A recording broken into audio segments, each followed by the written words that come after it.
Hi hello എല്ലാവർക്കും D V designs by വിദ്യയിലേക്ക് സ്വാഗതം. ഞാൻ വിദ്യ. ഇന്ന് നമ്മൾ നോക്കാൻ പോകുന്നത് ഈ പിക്ചറിൽ കാണുന്ന ഡിസൈൻ എങ്ങനെയാണ് ചെയ്യുന്നതെന്നാണ് നോക്കാൻ പോകുന്നത്. ഈ പിക്ചറിൽ കണ്ട രീതിയിൽ തന്നെ ഞാൻ എന്ത് ചെയ്തു, ക്ലോത്തിലേക്ക് വരച്ചെടുത്തിട്ടുണ്ട്. പിന്നെ ഇതാ ഈ വി ഷേപ്പ് വരച്ച ശേഷം അതിൻ്റെ സെൻറ്ററിലായിട്ട് ഇതുപോലെ സ്റ്റെപ്പായിട്ട് വന്നിരിക്കുന്ന ഭാഗം എന്ന് പറയുന്നത് അവർ ക്ലോത്ത് വെച്ചിട്ട് സ്റ്റെപ്പ് പോലെ സ്റ്റിച്ച് ചെയ്തിരിക്കുന്ന ഭാഗമാണ്. അത് കഴിഞ്ഞ് നമ്മൾ സ്റ്റിച്ച് ചെയ്യേണ്ട ഭാഗം എന്ന് പറയുന്നത് ഇപ്പുറത്തെ സൈഡാണ്. ഈ വി ഷേപ്പ് കണ്ടോ, ഇതുപോലെ ലൈനെല്ലാം വരച്ചെടുത്ത ശേഷം ഇതേ കണക്കിന് കണ്ടോ, ആ വി ഷേപ്പ് എങ്ങനെയാണ് വരുന്നത് ആ കണക്കിന് തന്നെ ലൈനുകൾ വരച്ചെടുത്തിട്ടുണ്ട്. ഇനി ഇതിലെല്ലാം കട്ട് ബീഡ്സും നമ്മുടെ ഗോൾഡൻ കളർ ബീഡ്സും കൂടെ വെച്ച് സ്റ്റിച്ച് ചെയ്ത ശേഷം ഈ കാണുന്ന ഇപ്പോൾ കാണിക്കുന്ന ഭാഗത്ത് ഫ്ലവർ വരികയാണ് ചെയ്യുന്നത്. അതുപോലെ മുകൾ ഭാഗത്തും ആ ഭാഗത്തും ഫ്ലവർ വരും, അതുപോലെ തന്നെ മറു സൈഡും. അപ്പോൾ അങ്ങനെയാണ് ചെയ്തിരിക്കുന്നത്. ഡൗട്ട് എന്തെങ്കിലും ഉണ്ടെങ്കിൽ മുകളിൽ പിക്ചർ കൊടുത്തിട്ടുണ്ട്, നിങ്ങൾ ഒന്ന് നോക്കിക്കോളൂ. അതിൽ ഇനി നമുക്ക് എങ്ങനെ ചെയ്യുന്നതെന്ന് നോക്കാം. ഞാനിപ്പോൾ സാധാ സീൻ ത്രെഡാണ് എടുത്തിട്ടുള്ളത്, അത് നോട്ടിട്ടെടുക്കുകയാണ് ചെയ്യുന്നത്. നമ്മുടെ ആരി വർക്കിൽ ഉപയോഗിക്കുന്ന ചെറിയ ത്രെഡ് ഉപയോഗിച്ചാൽ അത് ജസ്റ്റ് ചിലപ്പോൾ കെട്ട് പൊട്ടിപ്പോവാൻ ചാൻസ് ഉണ്ട്. അതിനേക്കാളും കംഫർട്ടും കുറച്ച് നാളും കൂടെ നല്ല സ്ട്രോങ് ആയിട്ടിരിക്കാൻ നമ്മുടെ ഈ സീൻ ത്രെഡാണ് നല്ലത്. ഇതുപോലെ ഓരോ കട്ട് ബീഡ്സ് ആയിട്ട് ഞാൻ ഇവിടെ സ്റ്റിച്ച് ചെയ്ത് കൊടുക്കുന്നു. ഇപ്പോൾ 2 കട്ട് ബീഡ്സ് എടുത്ത് മൂന്നാമത്തേതായതിന് ശേഷം അവിടെ ഒരു 2 mm ബീഡ് കൊടുക്കുകയാണ് ചെയ്യുന്നത്, ഗോൾഡൻ കളർ. അങ്ങനെയാണ് ആ പിക്ചറിലും കൊടുത്തിരിക്കുന്നത്. ഞാൻ പിക്ചർ മുകളിൽ കൊടുക്കാം. ഇതുപോലെ തന്നെ സ്റ്റിച്ച് ചെയ്ത ശേഷം വീണ്ടും 3 കട്ട് ബീഡ്സ് സ്റ്റിച്ച് ചെയ്ത് കൊടുക്കുന്നു. വീണ്ടും എന്ത് ചെയ്യുന്നു, ഇതുപോലെ ഒരു ഗോൾഡൻ കളർ 2 mm ബീഡ് ഇട്ട് കൊടുക്കുന്നു. അങ്ങനെയാണ് നമ്മൾ ഫുള്ളായിട്ടും സ്റ്റിച്ച് ചെയ്തെടുക്കുന്നത്. ഏറ്റവും സിമ്പിളായിട്ട് ചെയ്തെടുക്കാൻ പറ്റുന്ന ഡിസൈനാണ്. നമുക്ക് ആർക്ക് വേണോ ചെയ്തെടുക്കാവുന്നതാണ്. കണ്ടോ, വീണ്ടും നമ്മൾ എന്ത് ചെയ്യുന്നു, ഗോൾഡൻ കളർ ബീഡിട്ട് വീണ്ടും കട്ട് ബീഡ്സ് ഉപയോഗിച്ച് സ്റ്റിച്ച് ചെയ്ത് കൊടുക്കുകയാണ് ചെയ്യുന്നത്. ഇതുപോലെ തന്നെയാണ് ഫുള്ളായിട്ടും വരുന്നത്.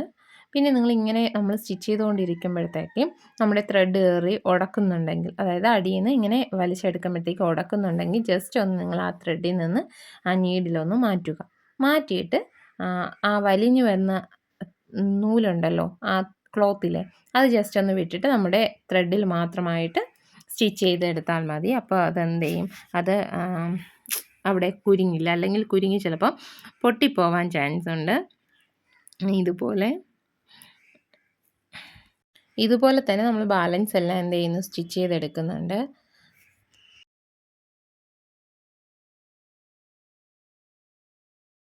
അടുത്ത ലൈനിൽ സ്റ്റിച്ച് ചെയ്തപ്പോൾ കണ്ടോ, 2 ബീഡ്സുകൾക്കിടയിലാണ് ഇപ്പുറത്തെ സൈഡിലെ ബീഡ്സ് വന്നത്. കണ്ടോ, ഇതുപോലെയാണ് നമ്മൾ ഫുള്ളായിട്ടും ചെയ്തെടുക്കുന്നത്. ഇനി ഇവിടെ ഇത്രയും നിർത്തിയതിന് ശേഷം നമ്മൾ അടുത്ത് ഫ്ലവർ സ്റ്റിച്ച് ചെയ്ത് കൊടുക്കാനാണ് പോകുന്നത്. റിംഗ് നോട്ട് ഫ്ലവറാണ് എന്ത് ചെയ്യുന്നത്, ഇവിടെ സ്റ്റിച്ച് ചെയ്ത് കൊടുക്കുന്നത്. ഞാൻ ഇപ്പോൾ സ്റ്റിച്ച് ചെയ്യാനായിട്ട് നമ്മുടെ ബ്ലൂ കളർ ത്രെഡാണ് എടുത്തിട്ടുള്ളത്. ആങ്കറിൻ്റെ ത്രെഡാണ്, അതിൻ്റെ ഫുൾ സ്ട്രാൻഡ്സും എടുത്തിട്ടുണ്ട്.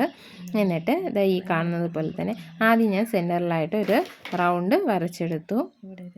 ജസ്റ്റ് ഒന്ന് അവിടെ ഒരു സ്റ്റോൺ ഒട്ടിക്കുകയോ അല്ലെങ്കിൽ ഫ്രഞ്ച് നോട്ട് കൊടുക്കുകയോ അല്ലെങ്കിൽ നമ്മുടെ ബീഡ്സ് വെക്കുകയോ ചെയ്യാം. അതിൽ ബീഡ്സാണ് വെച്ചിരിക്കുന്നത്. ഇപ്പോൾ അതിന് ചുറ്റിനുമാണ് നമ്മൾ റിംഗ് നോട്ട് ചെയ്യാൻ പോകുന്നത്. ഏറ്റവും ഈസി ആയിട്ട് ചെയ്യാൻ പറ്റും റിംഗ് നോട്ട്. ഈ കാണുന്നത് പോലെ തന്നെ ഇങ്ങനെ ത്രെഡ് എടുത്ത ശേഷം ജസ്റ്റ് ഒന്ന് ഇങ്ങനെ, നമ്മൾ ഫ്രഞ്ച് നോട്ട് പോലെ ഇറുക്കേണ്ട ആവശ്യമില്ല, ജസ്റ്റ് ഒന്ന് ലൂസാക്കി ചുറ്റണം. കണ്ടോ, ഇതുപോലെ ലൂസാക്കി ചുറ്റിയതിന് ശേഷം ജസ്റ്റ് ഒന്ന് നമുക്ക് എത്ര വലിപ്പമാണ് വേണ്ടത് അത് അഡ്ജസ്റ്റ് ചെയ്ത് ഇവിടെ നമ്മൾ എന്ത് ചെയ്യുക, ജസ്റ്റ് ഒന്ന് വലിച്ച് നമ്മുടെ ആ കൈ കൊണ്ട് അവിടെ ഒന്ന് ലോക്ക് ചെയ്തിരിക്കുക. എന്നിട്ട് ഇത് വലിച്ചെടുക്കുമ്പോഴത്തേക്ക് നമുക്ക് എത്രയാണോ ആവശ്യമുള്ളത് ആ കണക്കിന് കണ്ടോ, നമ്മളവിടെ പിടിക്കുന്നതനുസരിച്ചാണ് അവിടെ അതിൻ്റെ ആ റൗണ്ട് വരുന്നത്. ഇപ്പോൾ ഞാൻ ഒരു ചുറ്റേ ചുറ്റുന്നുള്ളൂ. നിങ്ങൾക്ക് വേണമെങ്കിൽ കുറച്ചുകൂടെ തിക്കായിട്ട് ഇരിക്കണമെങ്കിൽ 2-3 ചുറ്റാവുന്നതാണ്. ഇപ്പോൾ വീണ്ടും ഈ കാണുന്നത് പോലെ തന്നെ ജസ്റ്റ് ഒന്ന് ചുറ്റിയ ശേഷം അതിൻ്റെ വലിപ്പം, ഇപ്പുറത്തെ കൈ കൊണ്ട് ത്രെഡ് പിടിച്ചിരിക്കുന്നുള്ളൂ, അത് ജസ്റ്റ് ഒന്ന് വലിച്ചാൽ അതിൻ്റെ വലിപ്പം നമുക്ക് അഡ്ജസ്റ്റ് ചെയ്യാൻ പറ്റും. അത് കഴിഞ്ഞ് എനിക്കിപ്പോൾ ഇത്രയും വലിപ്പം മതിയായതുകൊണ്ട് ഞാൻ അവിടെ എന്ത് ചെയ്യുന്നു, കൈവച്ച് ഇങ്ങനെ പിടിച്ചിട്ടുണ്ട്. എന്നിട്ട് അടിയിലേക്ക് ത്രെഡ് വലിച്ചെടുക്കുന്നു.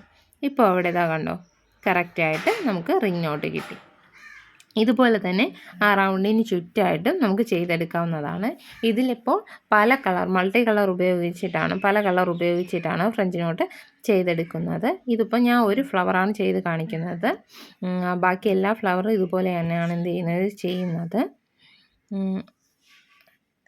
ഇതാ കണ്ടോ, ഇതുപോലെ വെച്ച ശേഷം എന്ത് ചെയ്യുക, ജസ്റ്റ് ഒന്ന് ത്രെഡ് താത്ത് കണ്ടോ, ഇതൊന്ന് വലിച്ച് നമുക്ക് അഡ്ജസ്റ്റ് ചെയ്ത് നമുക്ക് എത്രയാണോ വേണ്ടത് അതനുസരിച്ച് ഇതുപോലെ ഒന്ന് ആദ്യം 2-3 പ്രാവശ്യം ചെയ്യുമ്പോഴൊക്കെ നന്നായിട്ട് നമുക്ക് കുരുങ്ങാനൊക്കെ ചാൻസ് ഉണ്ട്. അത് പിന്നെ ചെയ്ത് വരുമ്പോഴത്തേക്ക് എന്ത് ചെയ്യും, നമുക്കത് ഈസി ആയിട്ട് ചെയ്യാൻ കണക്കിന് ശരിയാവും. ജസ്റ്റ് കണ്ടോ, ഇതുപോലെ നമുക്ക് കിട്ടുന്നതാണ്.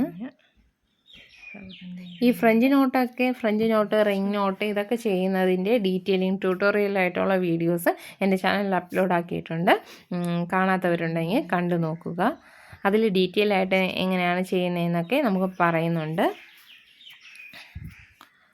നിങ്ങൾക്ക് എന്തെങ്കിലും അഭിപ്രായങ്ങളോ അല്ലെങ്കിൽ വേറെ ഏതെങ്കിലും വീഡിയോസ് ചെയ്യണമെന്നുണ്ടെങ്കിൽ നിങ്ങൾ കമൻറ്റിലൂടെ പറയുക.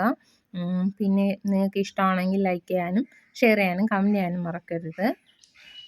കണ്ടോ, ഇത്ര ഈസി ആയിട്ട് നമുക്ക് ചെയ്തെടുക്കാൻ പറ്റുന്നതാണ് ഫ്രഞ്ച് നോട്ട്.